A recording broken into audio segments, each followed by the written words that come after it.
Live TV, सच सबसे आगे। दोस्तों मैं अब्बास हफीज हूं। अगर उत्तर प्रदेश में योगी राज नहीं होता, बीजेपी सरकार नहीं होती, तो अब तक गोदी मीडिया ये कह कह के अपना गला फाड़ देती कि उत्तर प्रदेश में जंगल राज चल रहा है और चरम सीमा पर है। लेकिन बदकिस्मती से बीजेपी की सरकार है तो गोदी मीडिया के मुंह में दही जमा हुआ है, वो एक लफ्ज नहीं बोल रहे हैं और हर रोज वहां घटनाएं ऐसी घट रही हैं जो शर्मसार कर दें इंसानियत को। अब क्या हुआ है जानते हैं आप? एसडीएम साहब जो महाराजगंज पहुंचे थे, महाराजगंज के एसडीएम साहब, उन्होंने एक महिला पीड़िता की पिटाई करी है। अगर आपको यकीन नहीं आता तो ये विंडो के साइड में जो चल रहा है ये वीडियो देखिए और आपको खुद समझ में आएगा। मारने वाले जो दिख रहे हैं इस वीडियो के अंदर वो एसडीएम है, वहां के चौपाल लगाने पहुंचे थे न्याय दिलाने के लिए। न्याय जो पिट रही है महिला बेचारी, उसने न्याय के लिए आवाज उठाई। उसकी क्या इतनी सी गलती थी जिसको मारा जा रहा है? आप साइड में देख सकते हैं कि किस तरह से बेरहमी के साथ ये काम किया जा रहा है। और कौन कर रहा है? कोई आम इंसान नहीं, जिसको लॉ ऑर्डर मैनेज करना, मेंटेन करना, बनाए रखने की जिम्मेदारी जिसके सर पे है, वो पिटाई लगा रहे हैं। भारत समाचार ने इसको ब्रेक भी किया। एसडीएम की बदतमीजी का वीडियो वायरल, एसडीएम ने महिला से की मारपीट, ये स्क्रीनशॉट सामने है आपके। और इसी उत्तर प्रदेश जहां मैं कह रहा हूं बार बार कि जंगल राज है और गोदी मीडिया के लिए सुशासन दिख रहा है गोदी मीडिया को, वहां पर ही महिला आयोग की सदस्य पहुंची, राष्ट्रीय महिला आयोग की, और उन्होंने वो बेतुका बयान दिया। हर तरफ उनका बयान चल रहा है। उन्होंने कहा बदायूं मामले में महिला आयोग के सदस्य का शर्मनाक बयान, बोनी शाम को न जाती महिला तो नहीं होता गैंगरेप।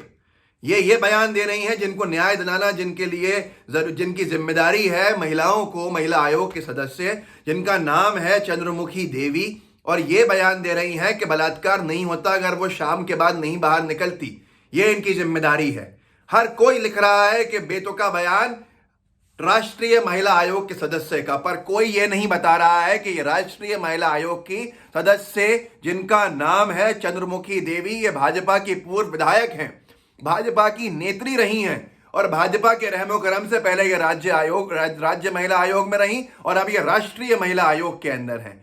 क्या कर रहा है महिला आयोग? बीजेपी शासन काल में आपके सामने है। उनके खुद के पूर्व विधायक, पूर्व सांसद वहां बैठी हैं महिलाएं, और किनको न्याय दिलाने की बात हो रही है ये आप देख सकते हैं।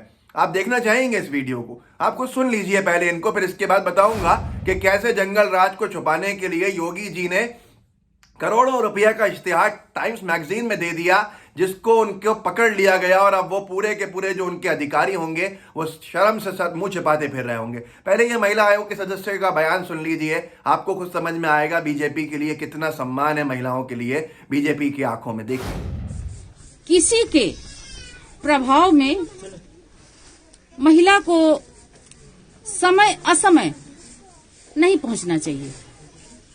सोचती हूं कि अगर संध्या के समय में वो महिला नहीं चली गई होती या परिवार का कोई बच्चा साथ में होता तो शायद ऐसी घटना नहीं होती। तो ये तो आपने देख लिया। आप जानते होंगे महिलाओं को लेकर कितनी सम्मान देने वाली पार्टी है बीजेपी। इससे पहले भी बहुत सारी बातें हैं।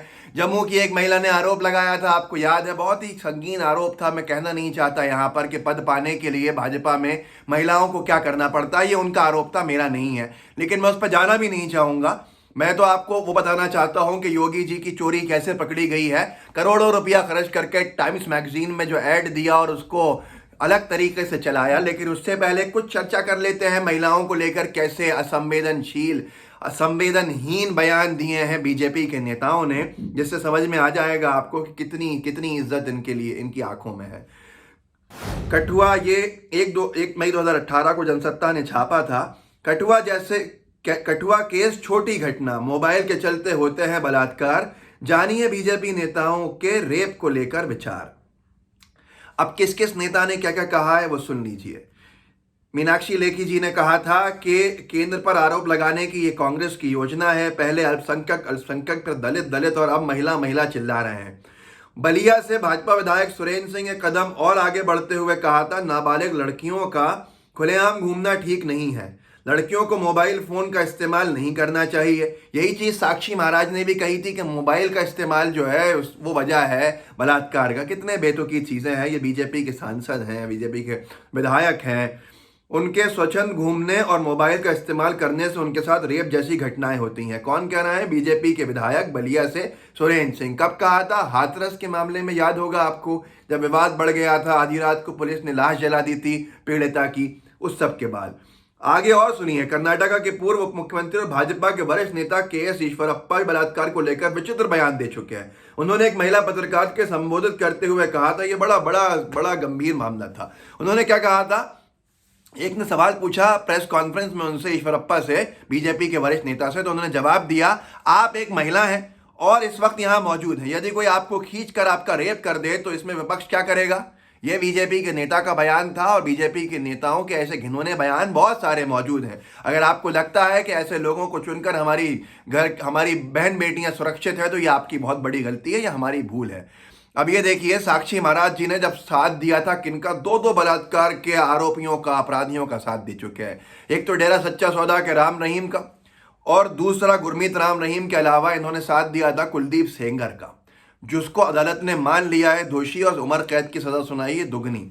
उनके बारे में पढ़ लीजिए। भाजपा सांसद साक्षी महाराज ने डेरा सच्चा सौदा के प्रमुख गुरमीत राम रहीम के 2 साध्वियों से दुष्कर्म के मामले में दोषी ठहराए जाने पर अजीबोगरीब बयान दिया था। उन्होंने कहा था, एक व्यक्ति ने राम रहीम पर दुष्कर्म का आरोप लगाते हुए शिकायत दी, वहीं करोड़ों लोग उन्हें भगवान मानते हैं। ऐसे में आप किसे सही समझते हैं? राम रहीम और अन्य संतों को ही नहीं बल्कि भारतीय संस्कृति को ही बदनाम करने की साजिश है। ये कौन कह रहा था? साक्षी महाराज। राम रहीम एक साधारण इंसान है, इसलिए उन्हें परेशान किया जा रहा है। इन्होंने ऐसा ही बयान कुलदीप सिंह सेंगर के लिए भी दिया था, और कुलदीप सिंह सेंगर से तो ये मिलने अदालत पहुंच गए थे, जिसने पीड़िता के पूरे घर को, मतलब जिसके ऊपर आरोप सिद्ध हो गए, मरवाने के और दुष्कर्म के बाद उसकी जान लेने के भी।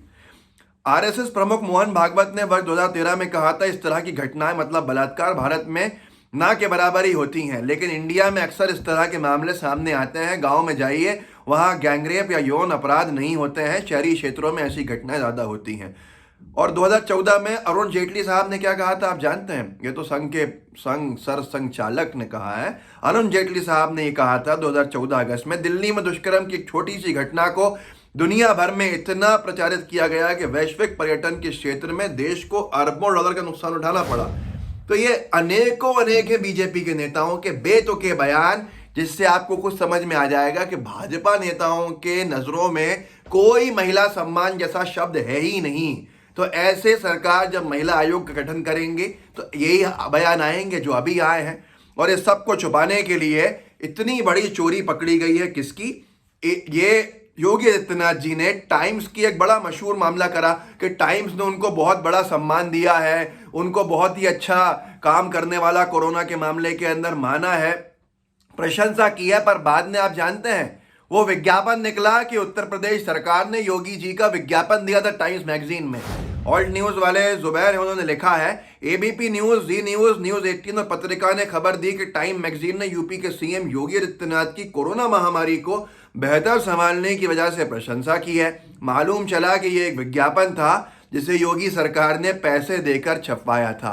ऑल्ट न्यूज पे जाके इसकी डिटेल रिपोर्ट भी पढ़ सकते हैं आप कि कैसे, कहाँ पैसे दिए, कैसे सिद्ध हुआ, वो सारी की सारी चीजें। और विज्ञापन देके जनता को बेवकूफ़ बनाने का इसके लिए गोदी मीडिया का इस्तेमाल भी कर लिया गया।